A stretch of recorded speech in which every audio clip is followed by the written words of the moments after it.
Celtics dropped their second consecutive game, this time against the Philadelphia 76ers here at TD Garden, 115-109. Here to break things down, legendary journalist Bob Ryan's here. Jimmy Toscano. Haven't been with Jimmy in a while in quite some time. No, I was talking about you, Jimmy. No, not yet. Not yet. And, of course, myself, Josue Pavone, here for CLNS Media. Fellas, this one, of course, came down to the wire. A lot of late-game execution here. A lot of late-game decisions. Bob, let's start with you. Well, how did you feel, first of all, with what Brad Stevens' decisions he had to make in those final 2 minutes and how everything played out? Let's start with the fact that the team that should have won the game and worked backwards from that, okay? When it's all said and done, they deserve to win the game. Philadelphia did. Okay, absolutely. Now, Celtics had chances and the decision Brad Stevens made that did backfire. They played Hacker-Simmons after it got to a one-point game, and Ben Simmons delivered the 2 free throws. Did you think it was going to backfire, though? I didn't hate the move at the I figured time. 1 for 2. I figured he'd That's go 1 for thinking. 2, right, and that would have been fine. Which is down 2. Is a success. Yeah, right. But all right, so that decision. But there was so much more to went into this game. Yeah. I'm going to tell you a key sequence of this game. It was 95-92, okay? And there was a weird play, and Embiid winds up scoring a second-chance basket without leaving his feet. Go down the other end and have the worst possession of the night, an aimless possession when Kemba Walker lost his mind, dribbled around like a mouse scurrying around, and then heaved up one with no time left because he had nothing else to do, and he went down the other end and Embiid hit a 3.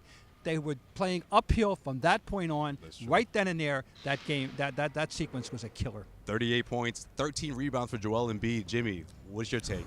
How things played out? What happened there? I mean, it was Embiid and then everybody else tonight. I mean, he single-handedly won the Sixers the game down the stretch with the clutch shots and then the block at the end on Tice. Yep. That just kind of that put the Celtics to bed right there. I thought that it was a great game from start to finish. I thought the Celtics really showed a lot tonight. Yes, they were home and they were, I think they were a 1-point underdog going into the game, but without Smart, Tatum was off his game tonight, and they hung with the Sixers, who are arguably, a top 2-3 team in the NBA. Like you said, the Celtics shouldn't have won this game. The Sixers should have. Embiid had the big numbers, and he had the big free throws. He had the point. But let the record show that the Celtic 5 men combined for 36 points and 14 rebounds in response. That's true. Enes Kanter had 20 points. And he had his best game. Tice had a good game. They balanced off the production in that spot. So even though it looks as if Embiid towered over the Celtics, the fact of the matter is they got those points back. The key guy was Tobias Harris, in my judgment. He had strategically important sequences, had a terrific night. And then, of course, in the big first half, Mike Scott, the box score, 5 for 7, all on threes for the whole game. But killer threes, they got off to a great start shooting threes. How did the box score look? I know you're a big box score guy. I'm a big box score guy. Yeah. I love so box I've heard. Score. I mean, you only mention probably every episode of your podcast. I love box score. Mike Scott, he was inserted into the starting lineup tonight. Late insertion. I think it was his second start of the year, and he really stepped up for them. He did. Like you said, 5 or 6 from 3, and just kind of set the tone. He's a veteran presence in there, and everybody in the Sixers team that spoke after the game, and Brett Brown especially, made a point to commend Mike Scott for his contributions to the game tonight. Well, Jason Tatum did go 0 for 8 to start the second half. I thought that was a huge loss for the Celtics, but of course he hit those 2 big threes down the stretch. He was 3 for 16. He put them right back into it. And when he hit 2 big threes, without which we wouldn't have much to talk about. Right. No, it was a rough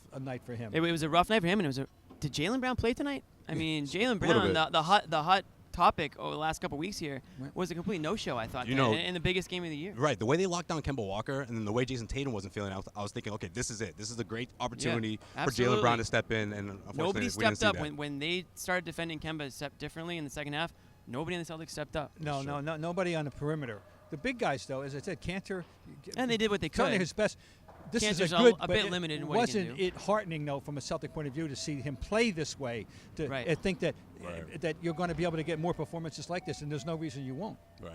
This segment of the Garden Report is brought to you by Manscaped. Head over to manscaped.com. Make sure you use the promo code GARDEN. You'll get 20% off your first order. That's manscaped.com. And free shipping. Don't forget that promo code, and you get free shipping. Someone's obviously been using that. Jimmy Toscano over here. I'm all cleaned up, baby. Use the code GARDEN. Get that 20% off. And thank you later.